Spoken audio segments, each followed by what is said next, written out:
Just a quick follow-up to the Johnny Fisher Moses Itauma video I uploaded earlier on today. I want you guys to go and watch this interview here, which has just been put up on the IFL TV YouTube channel. In this interview, Johnny Fisher is asked about the prospect of fighting Derek Chisora. And Johnny Fisher is full of praise for Chisora, keeps talking about how it would be an honor to step in the ring with him, to fight him, basically just repeating that over and over again, and how he's really keen on the Chisora fight. Then they switched the topic to Moses Itauma. They asked Johnny Fisher if he'd be interested in that fight. And the first thing that came out of Johnny Fisher's mouth was, "I'd take any fight if the money's right." Now, bear in mind, he never said anything about money when they were questioning him about the Derek Chisora fight. Never mentioned money even once. But as soon as they mentioned Itauma, he was like, well, I'd fight anyone if the money was right, if it made sense. And then Johnny Fisher went on to say, yeah, me and Itauma would be a good fight in the future, somewhere down the line. These are not my words, folks. Well, I'm paraphrasing, but essentially, you go watch the interview, this is what Johnny Fisher says. Oh yeah, me and Itauma's an exciting fight somewhere down the line in the future.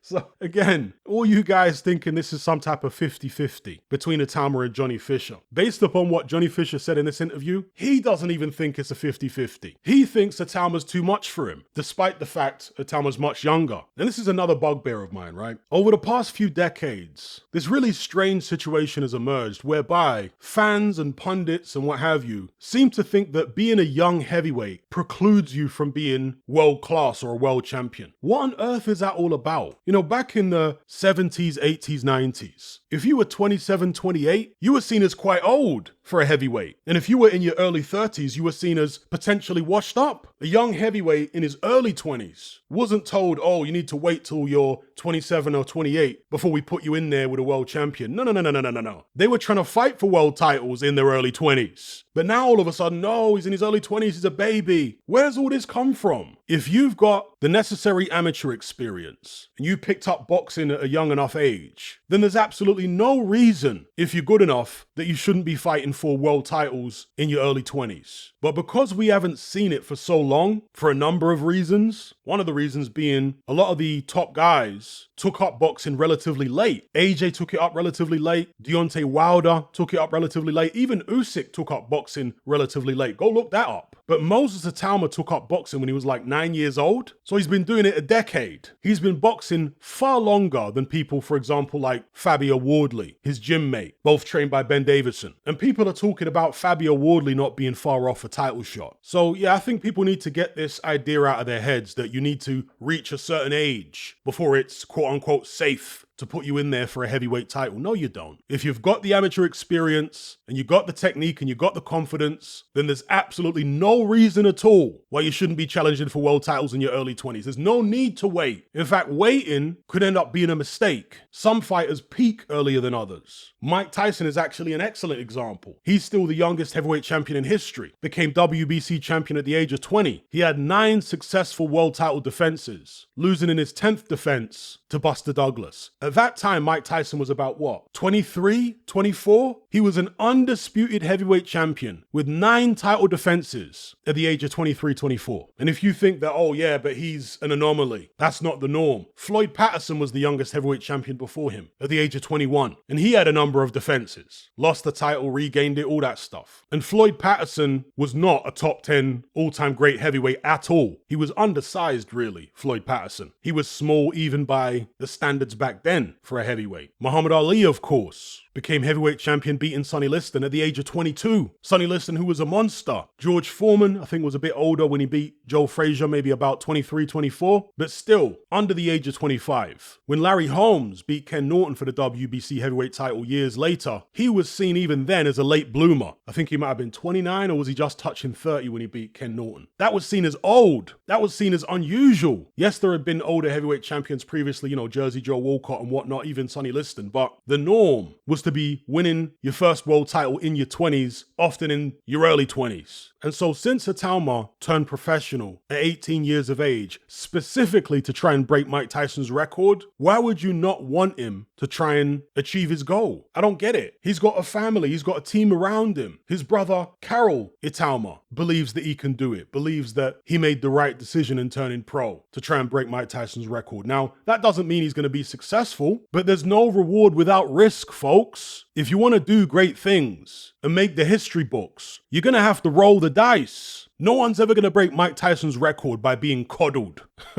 Okay? That's impossible. If Mike Tyson's record ever gets broken, it's going to have to be by somebody who's willing to take risks. Risks which maybe a lot of the public and the boxing community aren't comfortable with. And so I applaud Itauma for going for it. I hope he makes it. I hope one of the other belts becomes vacant and Itauma gets an opportunity. Or even if Daniel Dubois beats Anthony Joshua, I'd be happy to see Itauma get an opportunity against him, let's say early next year. But anyway, back to my main point. Please go and watch this interview with Johnny Fisher. When he's asked about Derek Chisora, there is no mention from Johnny Fisher about money. Nothing at all. But the second they bring up Moses Itauma, he starts saying, oh, well, I'd fight anyone if the money was right and if it made financial sense. And yeah, you know, me and Itauma would be a good fight somewhere down the line in the future.